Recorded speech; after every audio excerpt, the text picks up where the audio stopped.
Conservative leader Pierre Poilievre makes a stop in Saskatoon. His message ahead of his Alberta by-election. Gas taxes under fire. Why one group says it's time for a break at the pumps. And vandalism sparks support. How a Saskatchewan community turned hate into something beautiful. This is CTV News with Chantel Saunders. Conservative leader Pierre Poilievre made a stop in Saskatoon today, just days ahead of his by-election. His message, support for canola farmers, demanding the federal government do something about these damaging Chinese tariffs. Keenan Sorokon has the story. China's new tariff on canola seed is here, and Conservative leader Pierre Poilievre says it's time for the Prime Minister to speak up. Mark Carney has said nothing about the canola producers, like he doesn't care about Western Canadian producers. The nearly 76% tariff announced on Tuesday has already caused prices of the crop to fall, wiping out hundreds of millions of dollars in value overnight. The tariff is in response to Canada's 100% tariff on Chinese electric vehicles, in addition to other levies in recent months. Poilievre wouldn't directly answer if Ottawa should repeal the EV tariff, but says its revenue is creating a fund that should be helping Western canola farmers. The money raised by the Canadian government in that dispute should go back to the people who are paying the bills. The president of the Agriculture Producers Association of Saskatchewan says the Prime Minister should be on the next plane to China before the damage gets any worse. He's got to do something because right now it looks like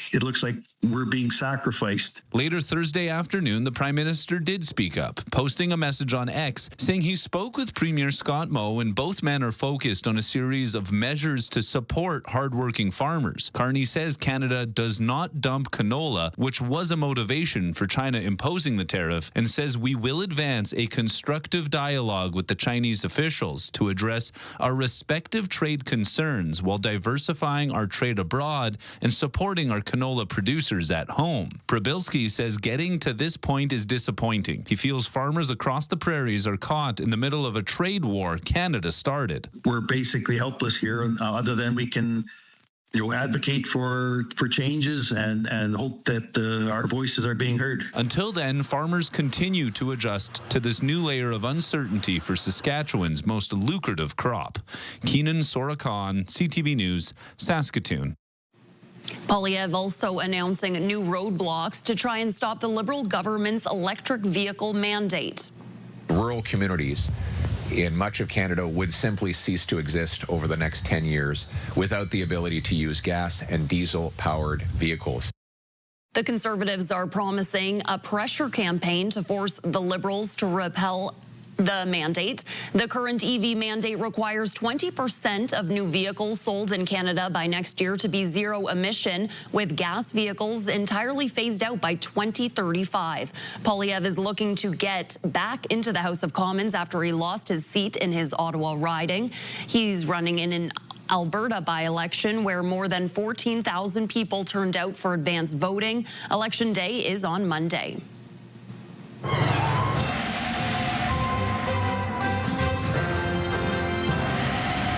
Jeff, we saw some really intense weather yesterday. We certainly did, and it wasn't just here in the Saskatoon area. Obviously, a number of places as some thunderstorms rolled through, and it wasn't really long-lasting. It was hammered in some places, hammered down very quickly, and then within the hour had dissipated, and we were back to blue skies. But the good news is that many parts of northern Saskatchewan, they're desperate for rain, got that rain. They could use more, but there's at least a start in that respect, and we'll talk more about the rainfall as well as what's to come later on. Thanks, Jeff. Saskatchewan's police watchdog is investigating an incident where an officer shot and killed a man in northern Saskatchewan. Last Friday, RCMP were responding to a report of a shooting near the village of Deschambault Lake. Police say they encountered a group in a wooded area. Officers attempted to arrest one of the men. Another man in the group raised a gun at officers, prompting police to fire multiple rounds, shooting a 19-year-old in the chest. He died at the scene. Saskatchewan's Serious Incident Response Team will issue a report 90 days of the completed investigation. The Saskatchewan NDP is coming up empty in its search for answers about why a provincial marshal quietly resigned earlier this year. The officer had been under investigation for misconduct while on the force, and a Freedom of Information request came back with all internal correspondence erased. Wayne Mantika has that story. I don't even know if this is... The NDP asked for information about complaints against the Marshal Service. It received a file as thick as a catalog, with the contents redacted. Instead of releasing any information, the government completely redacted 290 pages of emails and documents. That's this, 290. The inquiry was sparked by an allegation of misconduct made earlier this year against a provincial marshal. The NDP believe the incident took place in Saskatoon. You know, people in Saskatchewan talk. I have heard a lot of rumors about what this individual did. I don't know whether or not what I've heard is true, but if what I've heard is true, it's not appropriate for me to say what that person did in front of a camera. The investigation was concluded without the findings released to the public. I'm here today calling on the Minister for Justice, Policing, Corrections and Public Safety, Tim McLeod, and Legislative Secretary Michael Uyghur, who will address media in Prince Albert later today, to be transparent with the people of Saskatchewan and release the documents. This pattern of secrecy and lack of transparency is deeply troubling. The government offered this response. The Public Complaint Commission doesn't normally release that information. They do their internal investigation and then report back to the agency responsible, and they would have reported back to the head of the Saskatchewan Marshals, which is Chief Marshal Rob Cameron. The NDP Freedom of Information request was about incidents over the years involving the Marshal Service. Given the large volume of blank pages received, the opposition is questioning whether it's dealing with one incident or many. Wayne Mantika, CTV News, Regina. We're getting a snapshot of the results of investigations from policing teams in the province's 3 largest cities for the first half of the year. A report on specialized policing teams says trafficking units and crime reduction teams seized a total of 73 firearms, more than 14 kilograms of cocaine, and over 2.7 kilograms of methamphetamine from Prince Albert, Saskatoon, and Regina. Officers charged 91 people with a total of charges from January to June of this year. Meanwhile, municipal Saskatchewan trafficking response teams opened 62 human trafficking files and launched 59 human trafficking interventions. Crime reduction teams focus on street gangs and public offenders, while trafficking response teams target illegal weapons, drugs, and human trafficking cases. Recent rain has brought some relief to wildfire crews in northern Saskatchewan. As Stacey Hine tells us, some of the season's most prominent wildfires are now under control. Recent rainfall has helped crews gain control over some of Saskatchewan's largest wildfires. Over the last 3 to 4 days, all areas of the northern forest have received between 5 and 20 millimeters of rain. That has increased our ability to contain these fires and accomplish more. The Saskatchewan Public Safety Agency says the Shoe Fire, which tore through Narrow Hills Provincial Park, the Wolf Fire, which devastated Denair Beach, and the Ditch Fire near Wayakowin are all now contained. The SPSA says improved conditions mean 2 air tankers from Quebec have been sent back. It has also released 3 military helicopters, and Australian firefighters are heading home. But about 300 military firefighters remain on the ground alongside crews from Quebec, Ontario, the U.S., and Mexico. The change in fire behavior is welcomed by the crews because they can be more productive.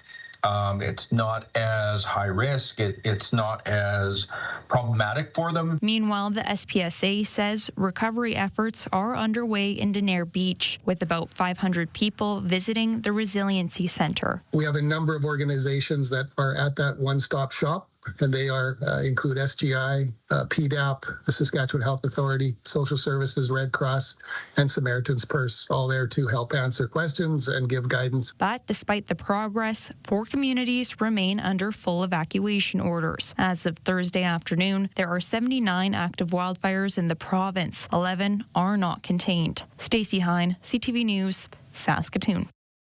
The provincial fire ban has been lifted in parts of northern Saskatchewan. As of last night, it's now okay to have fires on Crown land north of the forest boundary all the way up to the Churchill River, including the Northern Administration District. This map shows where the ban is still in place. The government warns that some towns and rural municipalities might still have their own local fire rules. And the rain is playing into Saskatchewan crops. Widespread precipitation in the province has different effects on crops. Positive for later seeded crops like canola, but the earlier seeded ones will likely see negative impacts from the rain. Producers say excess rain and heavy winds caused crop lodging in parts of the province. Some producers are making progress, pulling crops off the field, mostly in southwest, with some beginning harvest in the southeast and east central regions. For west central and northern regions, favorable conditions would mean harvest could start next week or in the next 2 weeks. Just 2% of crops have been harvested to date, behind the 5- and 10-year averages. Especially in the southwest, they've been hammered with rain the last 3 to 4 weeks, and they would just like some dry conditions to, again, get crops maturing, I guess. In the northwest, it has been quite a bit drier up there relative to the rest of the province. So if there's anywhere in the province that definitely wants to see more rainfall, it's producers in the northwest. When it comes to canola crops, while more rainfall could be of some help, most farmers are hoping for warm and dry conditions in the coming weeks. Saskatchewan RCMP have updated their list of wanted offenders, people with active warrants. 5 new people were added at the start of August after a review. RCMP are sharing these photos in hopes the public can help by sending in tips that could lead to more arrests. If you recognize anyone on the list, don't approach them. Instead, call RCMP or 911. Prince Albert is one step closer to opening a complex needs shelter designed for people who may pose a risk to themselves or others. And as Jasmine Pelche reports, the city is looking at a former liquor store as a possible location. Prince Albert is finalizing a location for the new complex needs shelter, which will house clients who may present a danger to themselves or others. When we talk about a complex needs facility, we're not talking, it's not the same discussion as providing a shelter service. We're doing a very proactive approach to ensure that individuals are put in touch with resources that can potentially lower the amount of calls that are coming in with respect to people who need and have and are in complex situations. City Council is looking at the old liquor store on 1st Avenue East. Mayor Pawlinski says he lives in that ward and sees the need for a complex needs facility. It's close to where we get a lot of issues with people who need to have that intervention. The province owns the building, so we don't need a new build. It'll be faster to get online because it's just simply a case of the renovation. And ultimately, because it's a closed facility, people don't walk in and walk out. Clients will be brought in by police and released into social supports or specified care. This is an alternative to housing them in police cells. I have a deputy chief that is dialed into how many hours and the cost of policing hours that are associated to these apprehensions. And the numbers are staggering. And when you put a dollar figure on it, that needs to change. So we talk about being efficient as an organization. If we continue to go down this same path, arresting people, putting them in our facility, in our cells, we will not make a difference in the city. 2 complex needs shelters are already operational, one in Regina and one in Saskatoon. It will be decided at the next Prince Albert City Council meeting whether or not to move ahead with the old liquor store. Jasmine Pelche, CTV News, Prince Albert. The Canadian Taxpayers Federation is calling on the provincial government to lower taxes at the pumps. The CTF says drivers are taxed about 31 cents per litre, 16 cents in federal taxes and 15 cents in the provincial excise tax. The group says filling up a minivan costs a Saskatchewan driver about $23 in taxes alone. It's asking the province to reduce that tax to 11.5 cents per litre. It would save taxpayers about $120 million a year, and that's only about 0.5% of total government revenue. So it's something the government can afford to do to give Saskatchewanians just that little bit extra break at the pump.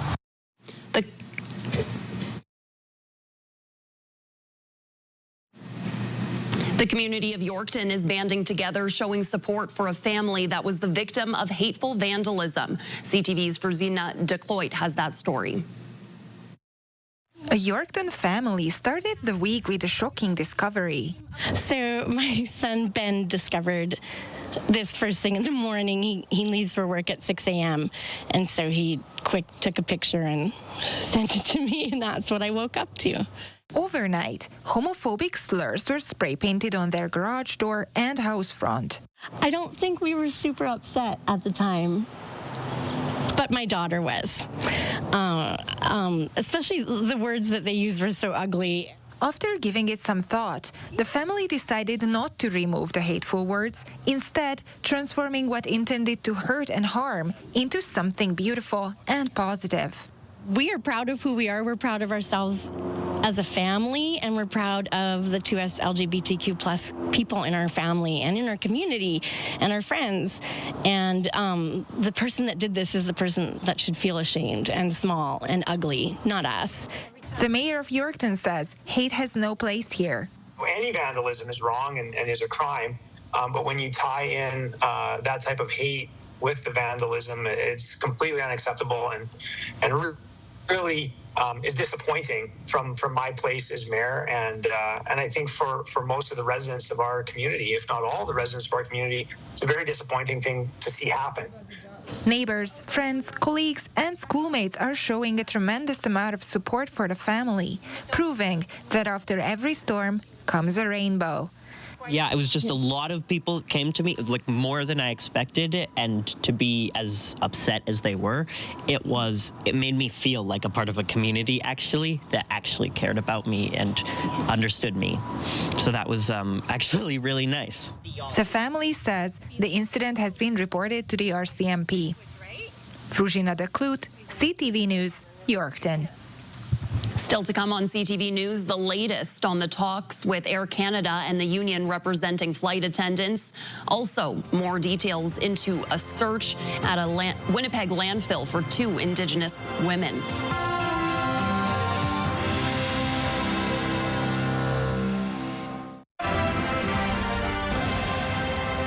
You're watching CTV News live from downtown Saskatoon. Thanks for staying with us. While the number of wildfires is slowing down in Saskatchewan, Atlantic Canada, the situation is getting worse. About 100 homes and structures have been damaged in a fire raging on the north shore of Newfoundland's Conception Bay. But the province's premier says it's still far too dangerous to send crews underneath the smoke for a better count, fueling concern for the thousands of evacuees wondering if their homes have been lost. Garrett Berry has those details. The wait for answers has been excruciating, especially considering just how long some of these evacuees have been out of their homes. When I start to do an inventory, I kind of shut down. Like everything precious, every single item precious to me in my life is in Western Bay. Tanya Kearley-Russell fled her place in Western Bay 10 days ago with whatever she and her husband could fit inside these 2 vehicles. Now she's in St. John's, but everything else is back at that property, underneath the smoke and the flame from the Kingston wildfire. Everything that we want important to us in our lives is under that roof. One area town council did report a preliminary count today of what dwellings have been lost. It includes a heritage schoolhouse. but officials say it's too dangerous to ask anyone to go inside the smoke for a fuller count. Once these fires are out, and they will be out, and we get into the communities to see what's left and what's gone, we'll work with every individual, every family, every business, every mayor to see how we can rebuild the communities. There was some good news today. These clouds above us bringing more humidity, even some rain over parts of the province. Both much needed help for firefighters. Garrett Berry, CTV News, St. John's. Start to look for options if you have plans to fly Air Canada over the next few days, now that talks are at an impasse and some 10,000 flight attendants have voted to strike. The national airline began the gradual suspension of flights, a dozen by tonight, 500 by tomorrow, and by Saturday, 1 a.m., a complete grounding of all flights. CTV's Sean Leathong with the latest from Toronto's Pearson Airport. Storming in on their employer, about 24 Air Canada flight attendants picket inside a news conference that was organized by the airline. We want to be seen, we want to be heard, we want to be valued for the work that we do. Members stand holding signs accusing Air Canada of forcing unpaid work. This as the airline begins canceling flights, winding down operations towards a total shutdown. It's simply not the kind of system that we can start or stop at the push of a button. At the start of the day, Air Canada leadership outlined what the shutdown would look like. It includes several dozen cancellations Thursday, around 500 cancellations on Friday, with all flights grounded by Saturday if a deal is not reached in time. The first cancellations to be mostly international long-haul flights set to take off Thursday night. At Pearson Airport in Toronto, an information desk has been set up to help travelers who are concerned. I'm concerned about getting back from my destination. That's about it. I'm hoping it'll be very short-lived and resolved really quickly. If not, I guess we're finding another ride home. The airline saying all canceled flights will be offered a refund as they try to rebook for those who are stranded, but seats are limited. And it looks like we're going to have to pay out of pocket probably about $900 for a new flight. We are extremely disappointed by CUPE's decision, which threatens to disrupt the travel plans of more than 130,000 customers a day. The airline saying their latest offer, a 38% raise, including benefits, that would make Air Canada the best compensated flight attendants in the country. One of the lowest rates. Bargaining team member Natasha Steya says the airline isn't being truthful. We are not the highest paid, and with the increase that they're proposing, we still would not be the highest paid. As both sides argue over compensation and what the union is calling unpaid work, at this point, there's little either side can agree on. We have been at the table, sitting and waiting. We've been talking with the conciliators. We've been there. But the employer, they left. We never left the table. We are engaged throughout the entire process. Air Canada has asked the federal government to step in and force mediation, with Federal Labour Minister Patty Hajdu saying the government is available, but I urge both parties to put their differences aside, come back to the bargaining table, and get this done now for the many travelers who are counting on you. Labour Minister Patty Hajdu saying that the union requested until 12 p.m. on Friday to decide whether they want to enter binding arbitration. She has granted that request. Sean Leathong, CTV News. Meanwhile, Canada Post and its workers' union will begin 2 days of talks tomorrow. The union, which represents about 55,000 postal workers, says both sides met with federal mediators on Tuesday and will meet with Canada Post tomorrow and Monday. The talks come after workers rejected Canada Post's latest proposal, which would have seen wage hikes of about 13% over 4 years, as well as a restructuring to add part-time workers. Negotiations for a new agreement have been ongoing for more than a year and a half. Manitoba has confirmed it will search a landfill later this year for the body of Ashley Shingoose, a woman who was 4 years an unidentified victim of a serial killer. CTV's Danton Unger has that story. It was a moment Albert and Teresa Shingoose have been waiting months for. I think it is a start of healing for both of us. On Wednesday, Winnipeg police gave the Shingoose family the jacket their daughter Ashley Shingoose had been wearing when she disappeared. To get Ashley's jacket back, it's very overwhelming. Earlier this year, Ashley was identified as one of the 4 victims killed by convicted serial killer Jeremy Skibitsky in 2022. Up until then, Ashley remained unidentified, given the name Mashkoti Bezekwi, or Buffalo Woman. This distinctive jacket was a major piece of evidence Winnipeg police relied on while trying to identify her, releasing photos to the public in hopes it would lead to tips. Ashley's father, Albert, says since Skibitsky's trial wrapped up, he's been trying to bring the jacket home. Finally, we have it. And with it, the Shingoose family says, comes a measure of healing. It's a start for us, a bit to carry on, but still, we are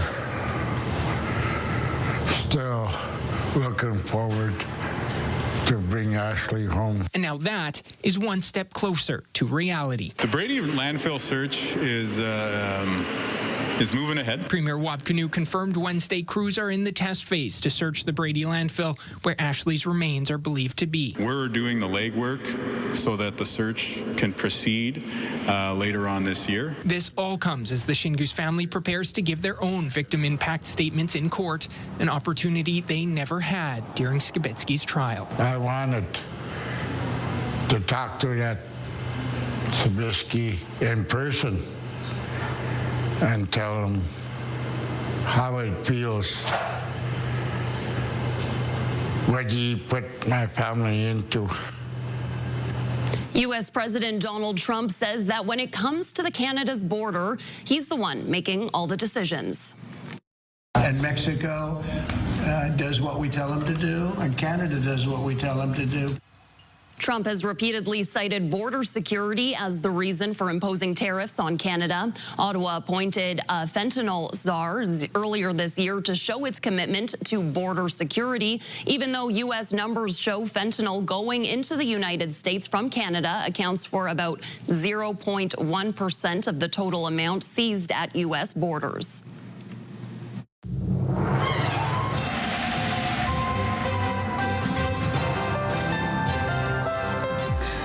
I'm Clara, and I'm here in rehearsal for Dance Morphia, Free Flow Dance Theater's latest production directed by Jackie Latendresse. This show is a collision of mind-bending visuals and cutting-edge choreography. So join us at the Refinery Arts and Spirits Center on August 15th and 16th. For all the details, including our free low-income ticket program, check out our website at freeflowdance.com. So Jeff, what's the weather going to be like? Well, Claire, we are going to talk about the first night, which is Friday, in terms of the weather. Of course, 2 performances, both at 7 o'clock at the Refinery on Dufferin. But tomorrow night, of course, as I mentioned, showtime is 7 o'clock.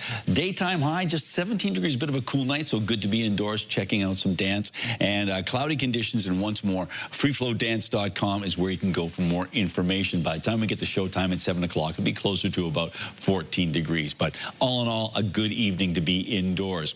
Let's take a look at some numbers together. Starting off with our current temperature, 17 degrees right now in Saskatoon, 14 in Prince Albert, 16 in the Balfords, and still quite windy in all 3 communities. Saskatoon's almanac, it was not a warm day. I think we all know that if you were outside. 18 degrees for a daytime high. That's 7 degrees below seasonal, and nowhere near the record temperature of 36 big degrees from 1906. The record cold temperature from 1975, that was just 1 degree. The sun came up at 5:48, and it's going to go down at 8:33. Thanks, Jeff. Coming up, bright and bizarre. Canadians left with a whole lot of questions after this unusual sight.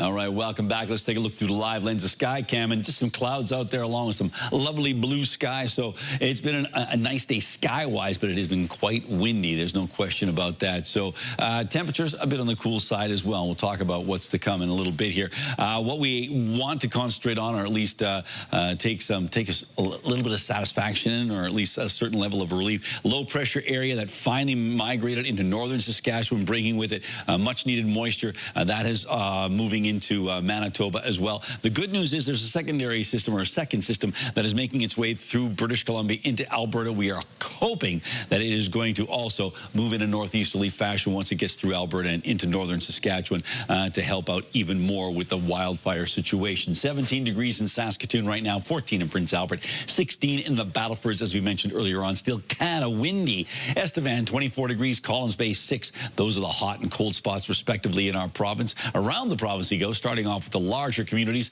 15 degrees in Lloydminster, 18 in Swift Current, 21 in Moose Jaw and Regina, 19 in Yorkton, and 23 in Estevan.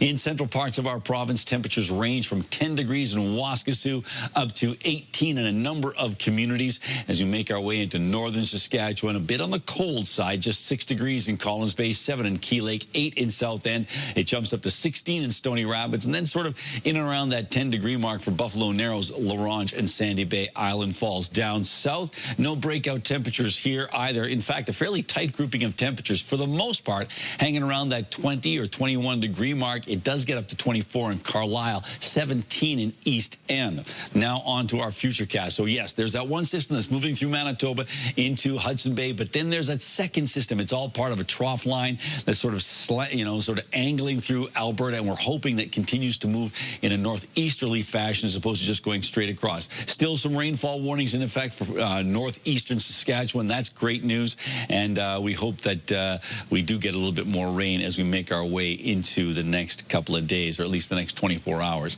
Cloudy or mainly cloudy skies for northern Saskatchewan. Temperatures of 16 or 17 degrees seems to be the common number there. A similar temperature pattern for the west central part of Saskatchewan with cloudy or mainly cloudy skies. Spiritwood, a chance of some showers tomorrow. Looking at cloudy skies for southwestern Saskatchewan. 26 for Maple Creek, 21 for a high in both Leader and Swift Current, 17 for the high in Outlook.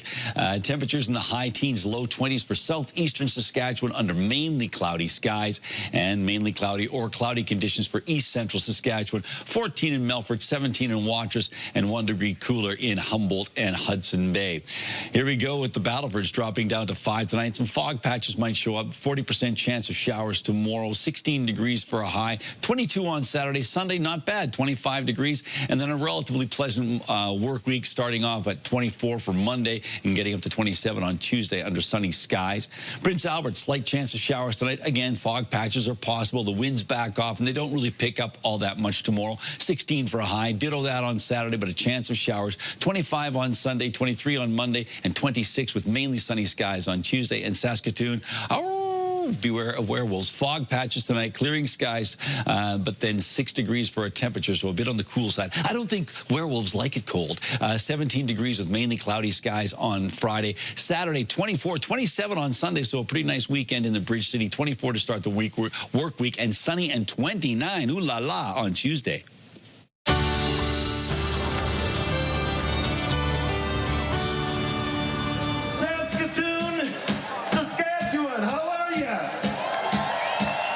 Rock the River gets underway tomorrow. This festival of old school rock takes place at Bessborough Gardens. Toga, toga, toga, toga, toga, toga. Friday night, the Capitol Music Club is hosting, you guessed it, a toga party. They can be tricked into being good little girls and boys, the same way we were tricked into it, on promise of some reward to come. Friday, the Broadway presents a zombie double feature with 2 cult classics from 1985, Day of the Dead at 7 o'clock, and a drunken cinema screening of Return of the Living Dead at 9:30.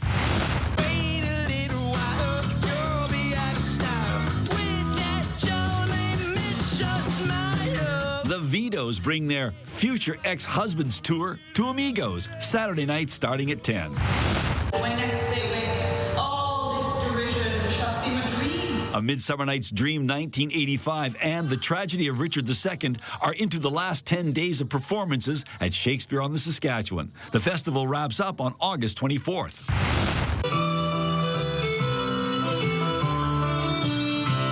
The 46th edition of Folkfest is almost here. Friday and Saturday, 10 cultural pavilions take over Prairieland Park. pretty fair shooting for an old married man. Just lucky, I guess. Chris Christopherson and James Coburn star in 1973's Pat Garrett and Billy the Kid. Bob Dylan also does a little acting, but more importantly, contributes a great theme song. Catch it on the big screen Sunday at 4 at the Broadway. Okay, you're gonna be okay. You're gonna be okay. Ellen Braun will be performing Sunday evening at Mustaches and Music in the Montgomery neighborhood.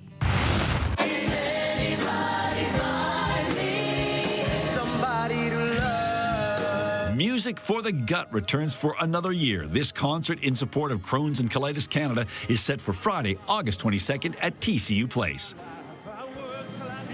All right, Jeff, you have some pics of the day. I understand some shots of the storm?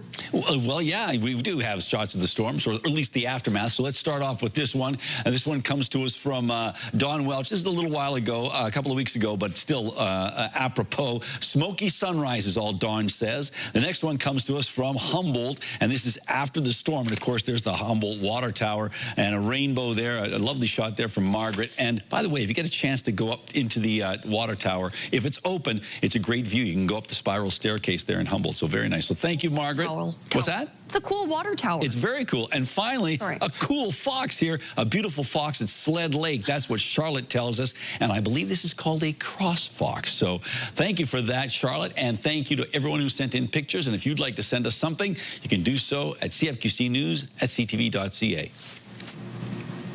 Still to come on CTV News, we take a look at this unusual light in the night sky, catching the attention of Canadians.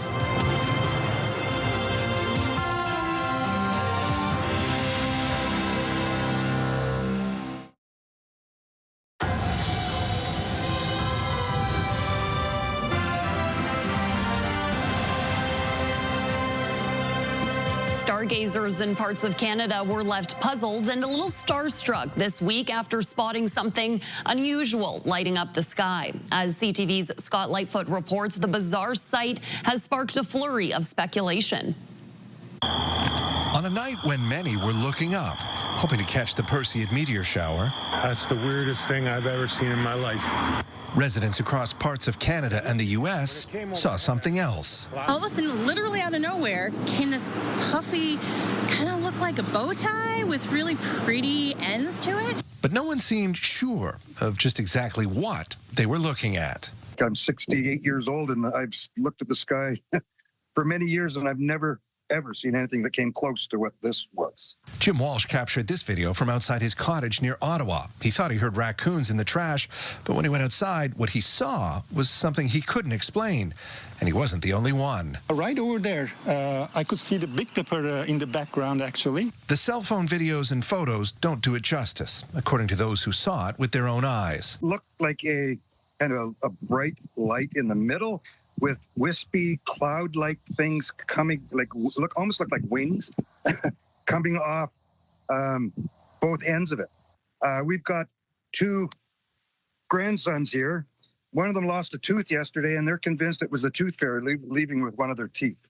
It was a fairy of sorts, according to those who watch the sky for a living. It is just a rocket that's falling back to Earth. Standard rocket procedure. Allumage de GSR et décollage. Parts of this rocket launched last evening from French Guiana, ferrying a European weather satellite into polar orbit. And even though it was nighttime for us here on the ground, because the rocket was so high up at 800 kilometers and far enough east, it was still being lit by the sun. When it's falling back to Earth over the Atlantic Ocean, it's still slightly burning, and so you see that plume from the fuel, from the exhaust that's coming as it's sort of fizzling out and falling back to Earth, and it looks wild. A wild few minutes for stargazers who thought they might see a meteor and ended up seeing what was, at least for the moment, an unidentified flying object. Scott Lightfoot, CTV News. When we come back, the latest on the Saskatchewan Rough Riders and how Saskatchewan is faring at the Canada Summer Games.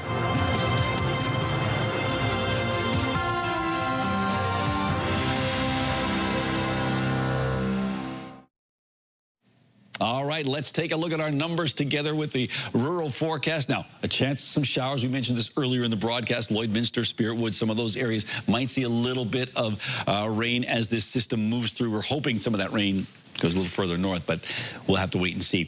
Temperature-wise, though, certainly below seasonal temperatures in the mid to high teens in most locations. That includes Melfort and Hudson Bay. Hudson Bay expecting to hit 16 tomorrow.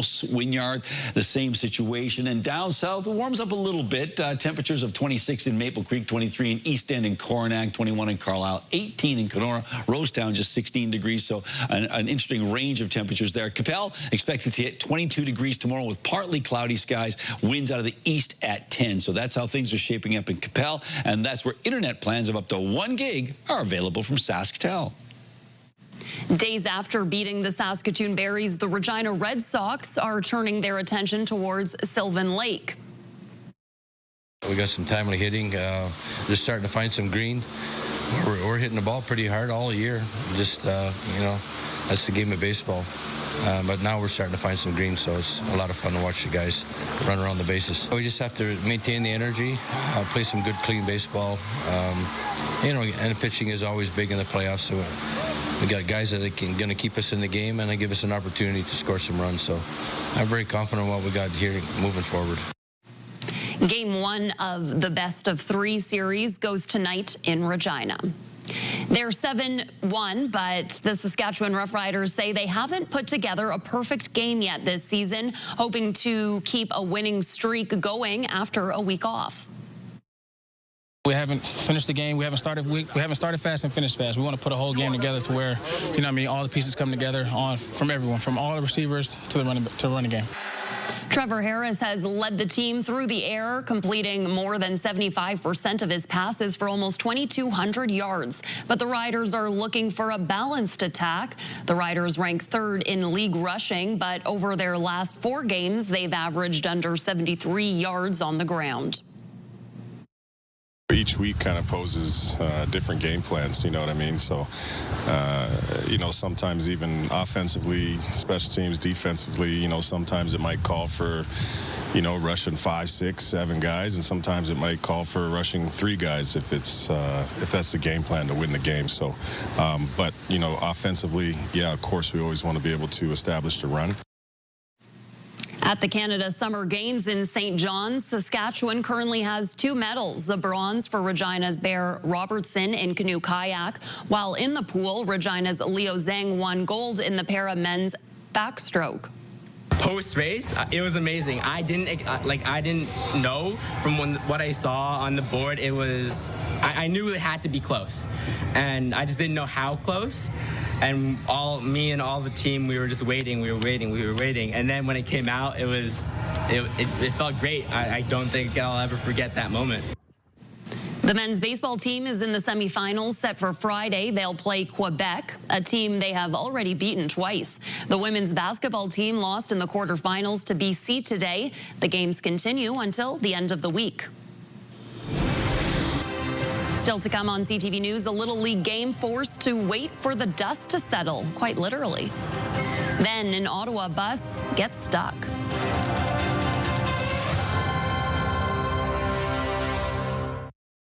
Select Hair Service is brought to you by Sage, the beauty bar.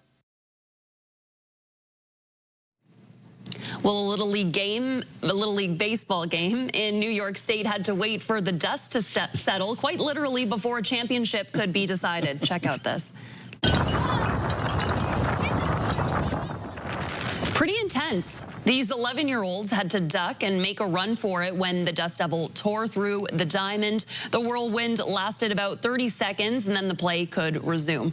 Like, that's actually kind of terrifying. It is, and the fact that it's on a ball diamond kicks up a lot of heavy-duty dust, so that's nasty. That's one of the nastiest dust devils I've ever seen. I mean, this part of the show is like nice stories. I actually don't know that was one. A nice. What? Nobody got hurt. That's true. Okay. No one got hurt in this one, too. This isn't super nice. It was an unplanned stop for an Ottawa transit bus getting stuck under an overhead sign. This viewer video shows the bus hitting the sign at Bayshore Shopping Mall. The transit company tells CTV News the bus was out of service at the time and the driver made an incorrect turn into the mall's parking garage. There were no passengers on board and no one was injured. Just deflate the tires and see if it can sneak through. There you go. There you go. Taylor Swift announced her 12th studio album. 3 kickers? Yeah. Well, this is a special day. Okay. The Life of a Showgirl, set to be released October 3rd. This is my brand new album.